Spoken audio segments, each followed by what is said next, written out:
Chapter 2. The 8 Worldly Dharmas. The Dissatisfied Mind of Desire.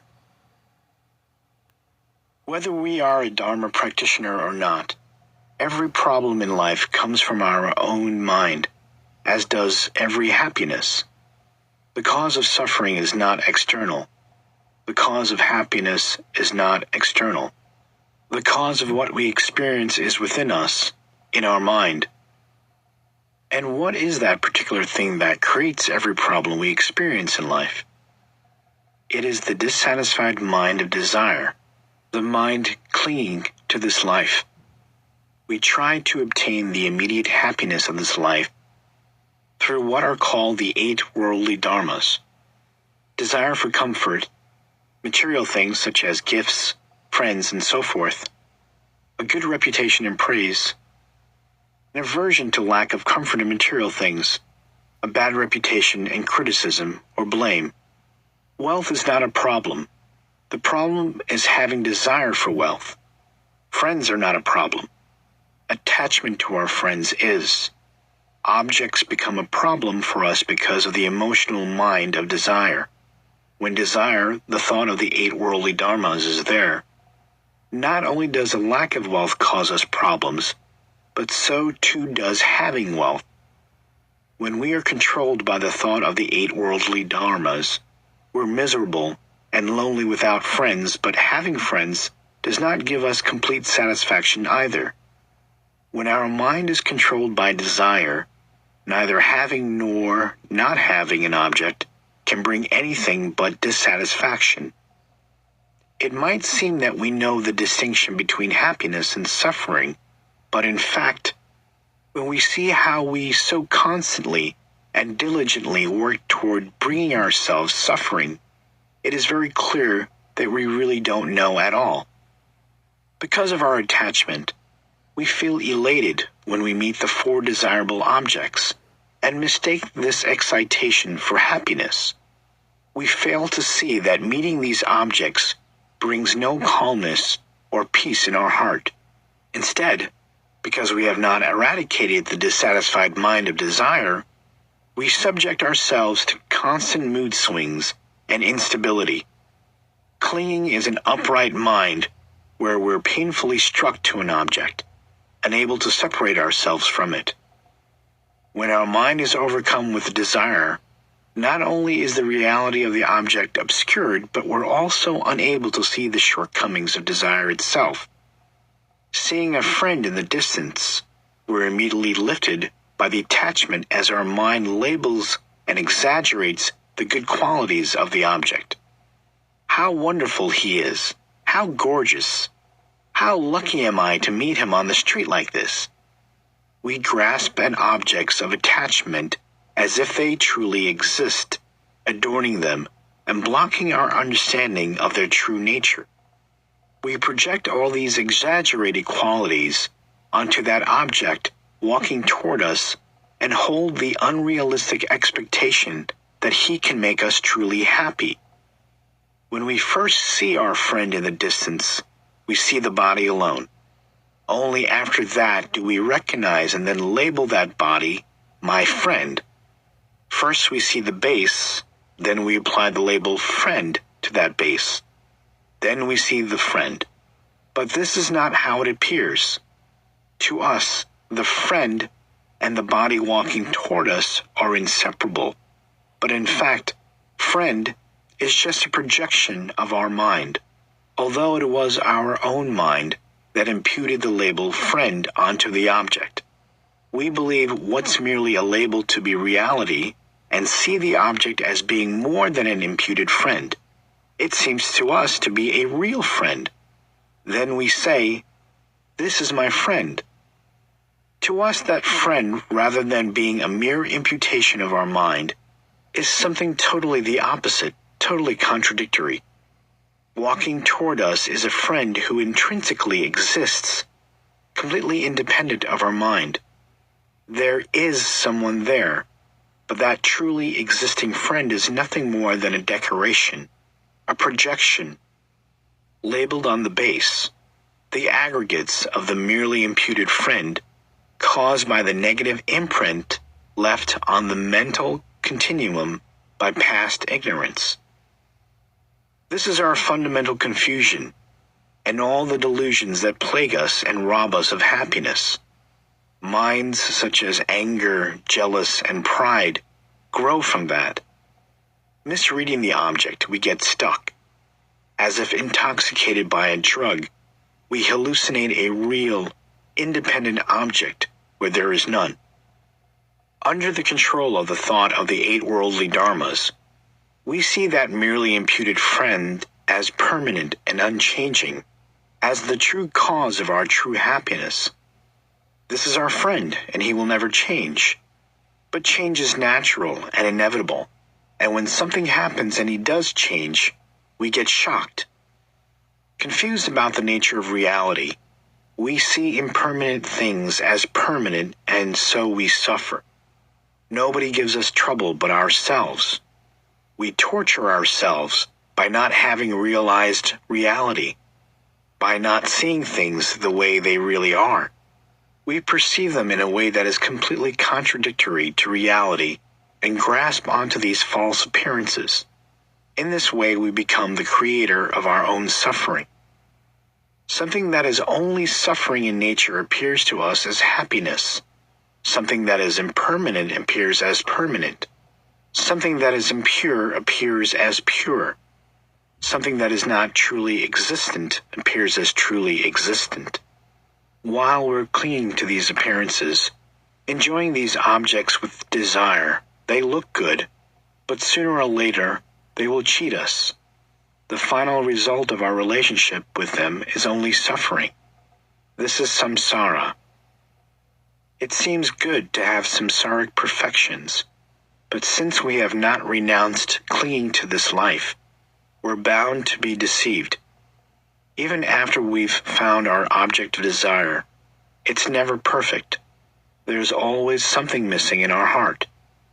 The dissatisfied mind of desire robs us of our happiness. For most of us, success in life means success in obtaining the 4 desirable objects. But actually, this is only success in achieving suffering, because desire by its very nature disturbs our mental continuum and causes dissatisfaction. Whether we're born as human being or even a deva, whose sensual enjoyments are millions of times greater than those of the human realm, in reality, there's only dissatisfaction. When we're told that we have to give up desire, we feel as if we're being asked to sacrifice our happiness, that without desire, there's no possibility of happiness, and we're left with nothing, just ourselves, completely empty like a deflated balloon. We feel as if we no longer have a heart in our body, as if we've lost our life.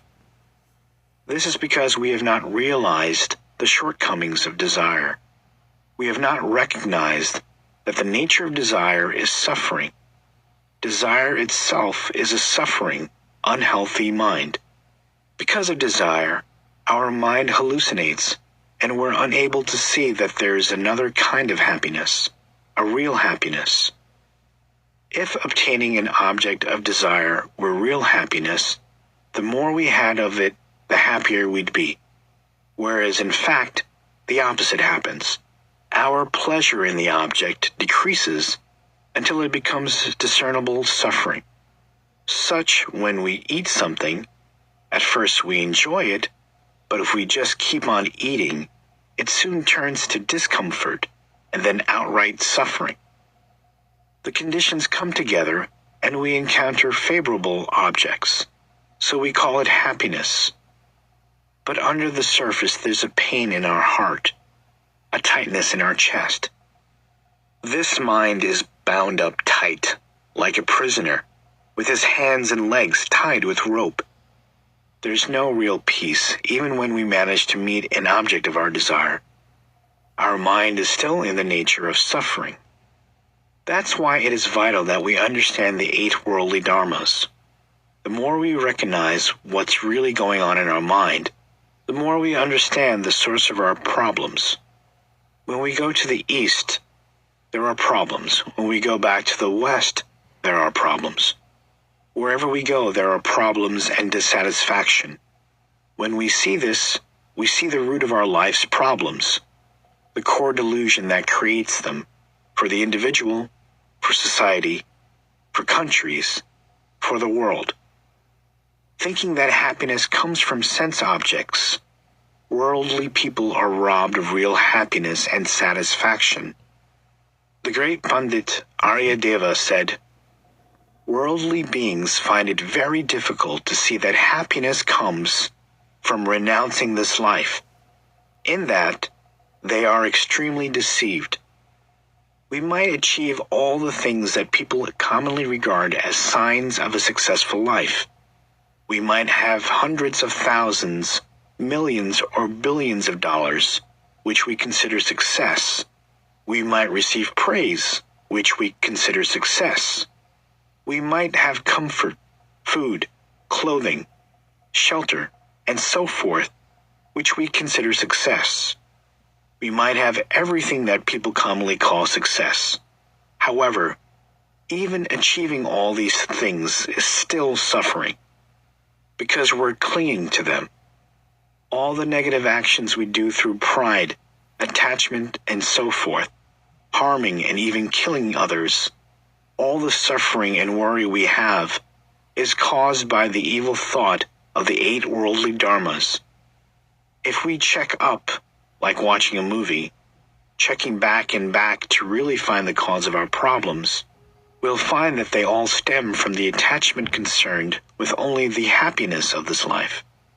This is a revelation because we can at last see that all suffering and happiness comes from the mind, not from external phenomena. In his Lam Rim Chenmo, Lama Tsongkhapa said, "We follow desire in the hope of getting satisfaction, but following desire leads only to dissatisfaction. In reality, the result of following desire is only dissatisfaction. We try again and again, but true satisfaction is impossible. Following desire is the major problem of samsara. It ties us to the cycle of death and rebirth continuously, causing us to experience the sufferings of the 6 realms over and over again, endlessly, never finding real satisfaction or peace. Having cancer or AIDS is nothing compared to being trapped forever in samsara by desire. The suffering caused by disease will end, but if, while we have this perfect human rebirth, we don't overcome desire, the suffering it causes will continue forever.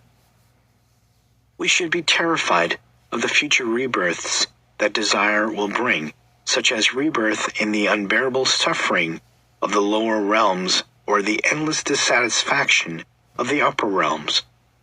But instead of that, most of us only worry about the small transient sufferings of our present life and put all our efforts into stopping them alone. However, working to obtain the happiness and avoid the suffering of just this life is negative, because the methods we use are negative. Whatever we do for just this life is done with the self-cherishing thought, the wish for samsaric pleasure, for the comfort of this life. Because we're attached to pleasure, when we get sick, we treat our sickness motivated only by the wish for the relief of our discomfort, nothing higher. So taking medicine becomes a negative action. When we feel hungry, we eat with self-cherishing, so that too becomes a negative action. If we get hot or cold, we turn on a fan or a heater with the same negative mind. From morning to night, we do everything with the self-cherishing mind. Inside the house, outside the house, getting dressed, walking around, talking to people, working, eating, seeing things, shopping, going to bed. We do everything with self-cherishing. Even though everything we do is motivated by the wish to obtain temporal happiness and avoid temporal problems, in fact, everything we do creates the cause of greater continual suffering in the future. For countless previous lifetimes, we've been carrying on like this, perpetuating the cycle of suffering, living full-time with the thought of the 8 worldly dharmas. Unless we can break this cycle, we will continue like this, doing the same thing on and on endlessly, because we're using entirely the wrong methods to deal with our immediate worldly problems. We're forever creating the causes for much greater suffering for ourselves. Really, we are crazy, completely crazy. When Lamrim practitioners, those who have renounced the thought of the 8 worldly dharmas and live in pure practice, look at us clinging to samsaric happiness, they see us as children playing, as completely hallucinated. Look at children playing in the sand. They make piles of sand and give them labels, calling one pile my house and another my car. They believe in their labels and grasp onto them, and when challenged, they argue and fight as attachment, hatred, and anger arise. Clinging to the 8 worldly dharmas, we're just like children. In fact, we're completely childish. We cling to actions as if they have meaning, whereas they don't at all. We chase the meaningless in search of happiness. We believe the essenceless to have essence. Perhaps we might think that even though it's not real happiness, as long as we're enjoying ourselves, it doesn't matter. We're causing no harm. That's like seeing poison and labeling it medicine. We take it and get sick, mentally and physically. The result of clinging to temporary pleasures is agitation and lack of peace, lack of freedom. That's the nature of negative mind. When we truly understand that all of life's problems are caused by the evil thought of the worldly dharmas, then, as we're all looking for happiness, it's only natural to renounce this one main cause of all our suffering. Doing so really brings peace into our mind and life. If we check, this becomes utterly apparent. When we step on a thorn, we recognize that the pain we feel comes from the thorn and that removing it will stop the pain. Similarly, as the 8 worldly dharmas are the source of all our problems, renouncing them is the essential method, the root from which both this life's happiness and real peace come. Any action we do is either Dharma, the cause of true happiness, or non-Dharma, the cause of suffering. And the distinction between the two is based solely on whether that action is motivated by the thought of the 8 worldly dharmas or not. Thus, if we want to be happy, renouncing the evil thought of the 8 worldly dharmas is the very first step we need to take.